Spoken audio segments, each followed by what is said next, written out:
Welcome to the second class in the Forum for Growth in Services course called Grow in Service for Professionals. This class is about the lesson of the bath, or how our expectations, needs, and addictions affect our work with others. Before I begin, I want to briefly remind you of the caveats you heard last time. 1. Refer to your supervisor with questions. 2. I'm not a counselor or a therapist. 3. Prepare to do a lot of self-reflection. 4. Never divulge or use information you learn from or about others in this course. And finally, 5. Use the course as practice for being really attentive to the people you serve. Right now, turn off all devices and other computer windows. Simply be attentive. And a reminder about what we're doing here. The purpose of the Forum for Growth and Service is to support, encourage, and challenge people who are in service to others. Now, in the first lecture of this course, we did a lot of introduction to the Forum, this particular course, and my reasons and qualifications for teaching. I talked about transformation, your transformation, and why I believe the world needs transformed people. And that your transformation and service is important because it will benefit the people you're serving as well as yourself. Finally, I got into a discussion about how the unavoidable layering over of our true selves can get in the way of authentic service. I talked about how tricky it is to deal with those layers and needs because, while it's unfair to burden the others we're serving, we also need them because this kind of growth doesn't happen in a vacuum. It happens in the context of serving others. Now we're going to explore 3 things. 1, how our motivations and needs might intrude on our ability to be professional and authentic in service.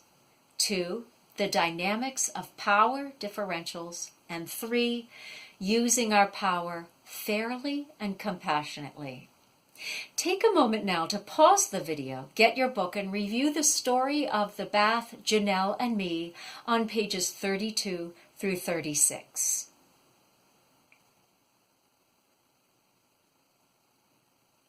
Okay, I'll first talk about this story from the personal perspective, then ask you to find ways to relate it to yourself. I will talk about how my need for Janelle's approval and affection kept me from authentic presence, and the way that she exposed that need. Then I'll ask you to consider your own stories and thoughts about needs and layers that get in your way. I don't know about you, but most of the time I take a good while, days sometimes, to admit to myself I've made a mistake and need to change. But you know, Janelle's words to me that Saturday afternoon were so honest, so cutting and perceptive, that I got it immediately. No, it was not right for me to expect her to make me feel good about how I'd drawn the bath, poured in the salts, set up the radio, and made sure the towel was handy. She was ill, tired, depressed, and angry about her life.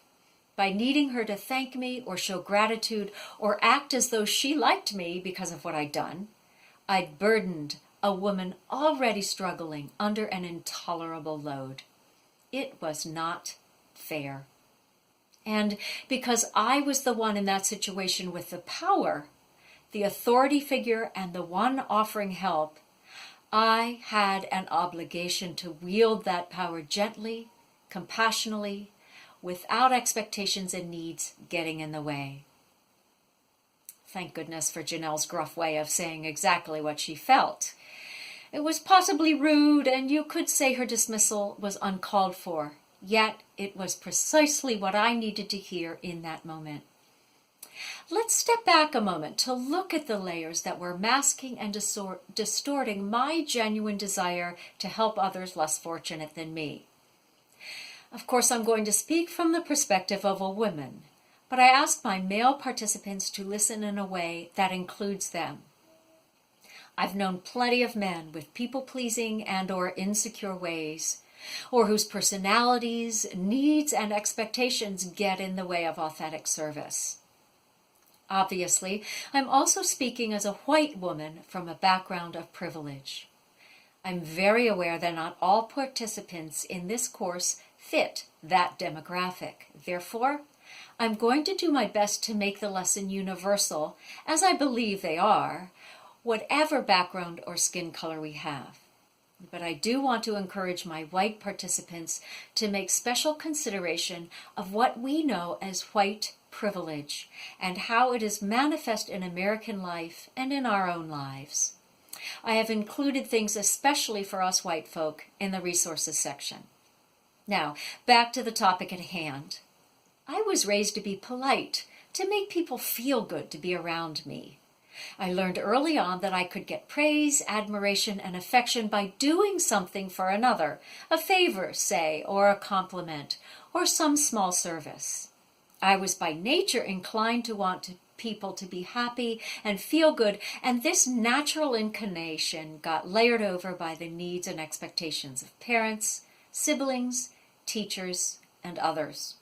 When I started and then lived and worked at Miriam's house, that deeply personal desire to help others was still there. Indeed, it was my major motivation. But it had got all tangled up with my ego needs and life lessons about what gets people to like me. In the search for authenticity, I think that what we're doing is peeling back the layers of all those expectations and needs to get to that original inclination. Because though it's been hidden, authenticity is still active. It's noble, it's worthy of the light that our honest assessment and awareness can shine on it. Before we move away from my personal story, let me say one more thing. This is not about blaming or harshly judging ourselves. Blame and judgment can create shame in us, and shame is a debilitating, enervating emotion. Please remember, as you learn things about yourself, that we're not exposing mistakes and struggles for the purpose of lowering a grade or making you feel less than.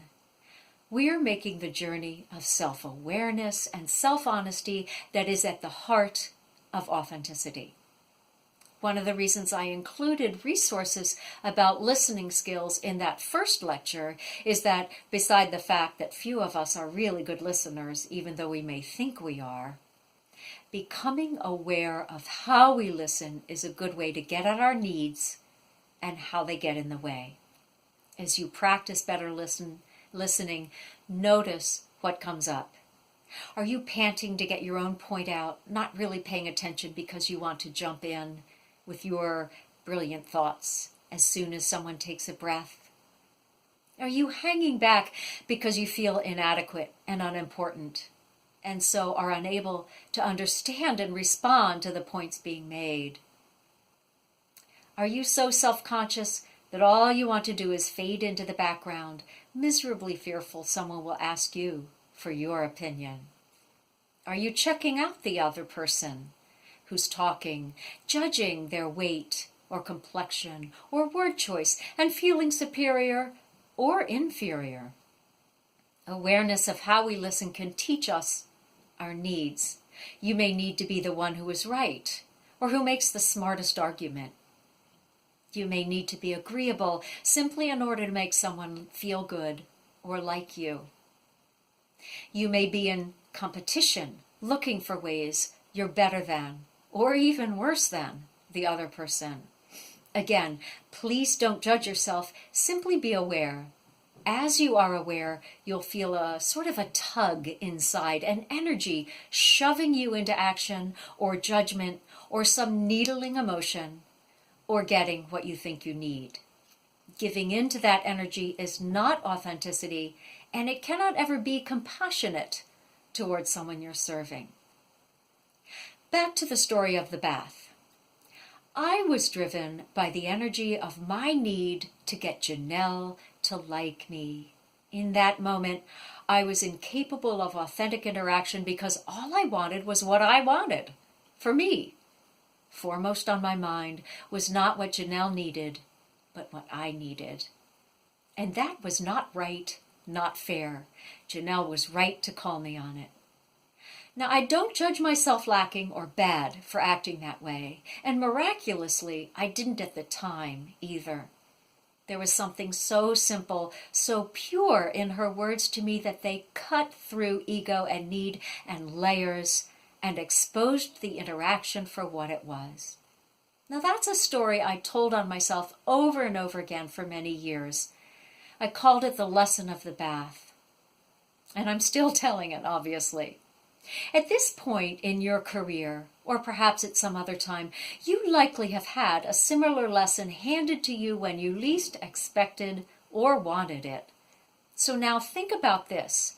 What is your lesson of the bath? If you think you haven't had such a lesson, I wonder if it's really just that you haven't been aware enough to understand you were being taught, or you may have rejected the lesson because of the status or gender or looks or word choice or emotion of the teacher. Think back. If you've been in service long enough, your lesson is there. Those of you who are taking this course as a group, take time now, split into twos, and give yourselves 10 minutes to discuss your own lesson of the bath, 5 minutes apiece.